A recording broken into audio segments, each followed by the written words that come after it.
Hey,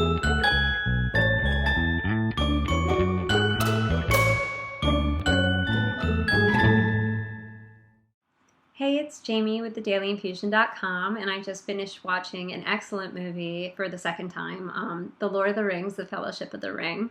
And, for those of you who haven't seen it, which I'm pretty sure a lot of you have, but it's your typical tale of the journey of the light defeating the dark.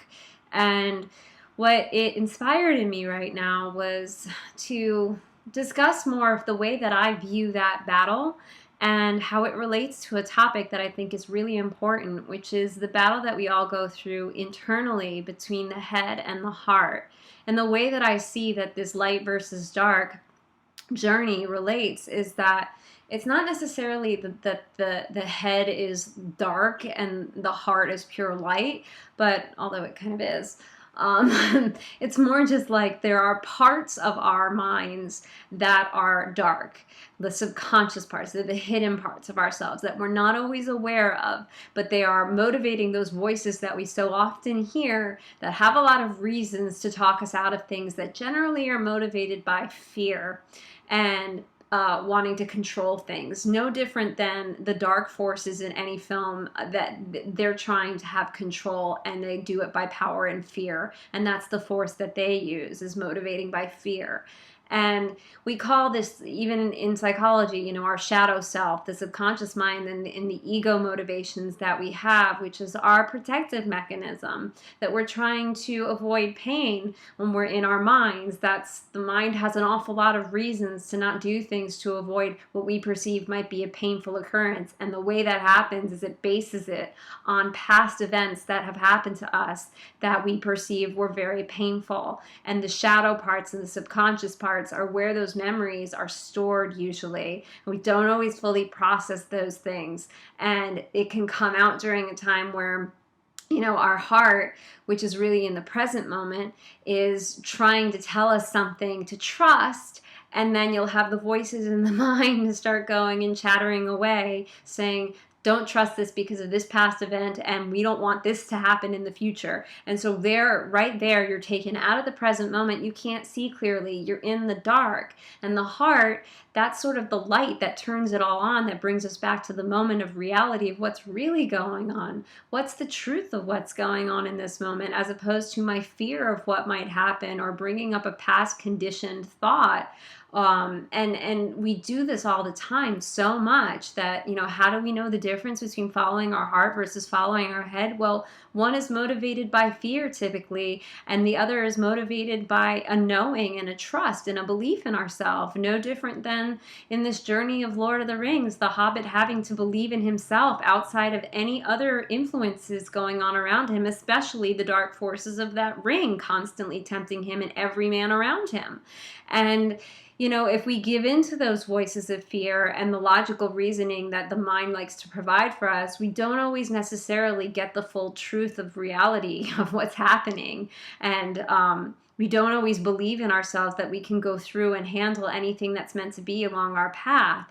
Just as when Frodo the Hobbit is cursing himself and talking to Gandalf the Great, like, why am I the bearer of this ring that holds all this power to destroy all of the worlds here in Inner-Earth? Like, why me? And Gandalf remarks to him, well, the same forces that brought you that ring are the same forces that believe in you, that you have to believe in yourself and trust in yourself that you can do this. And it's his belief in following his belief in his heart that carries him through times where he could be really seduced and where the men around him get seduced by the ring. So he has to separate off from the group, even though that's scarier and it might seem like a bigger risk. He has to do whatever it takes to listen to that inner knowing so that he can be following the light and he can be operating from a place where he can see clearly and not getting a distorted view of things based on fear.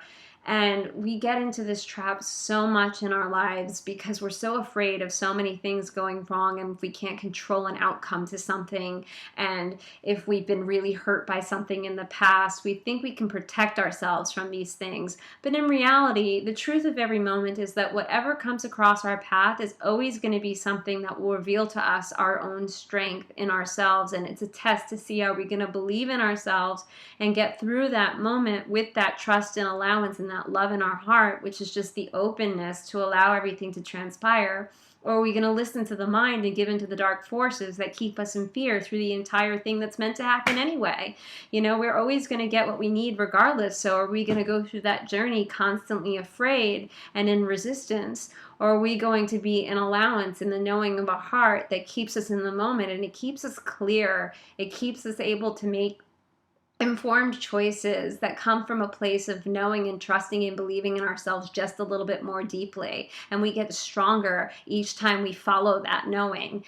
And soon enough, the voices start quieting down in our mind, because we've learned that, they've learned even, that it's all okay. Like, hey, look, I followed my heart and the world didn't end, so it must be okay. And those shadow parts, they start getting more and more lightness and clarity shown on them, that they fall away. They fall away, and the thoughts calm down. And this is a process that we have to go through of learning and revealing our own inner strength to ourselves through every time we make these choices and take these perceived risks. And the risk is really just not listening to what would appear to be the logic of our minds. And that's not taking us to the places where we need to be ultimately. It's taking us to a place of keeping us stuck in a moment that doesn't exist. So I hope that makes sense. I just got really jazzed about this, so I'm just going to put this one up and out, and hope that whoever needs to hear it will, and that the message will be felt, because that's the other difference is, you know, the brain does an awful lot of thinking for us, and the heart's really going to be doing the feeling for you, and the feeling is where the truth lies. So follow that. Follow the feeling that comes from love, and that comes from the openness and trust and belief in yourself, and all the clarity comes. The light gets turned on automatically just from doing that. So if you have any questions about that, let me know. And as always, sending you so much love right now, and I will talk to you soon. Bye.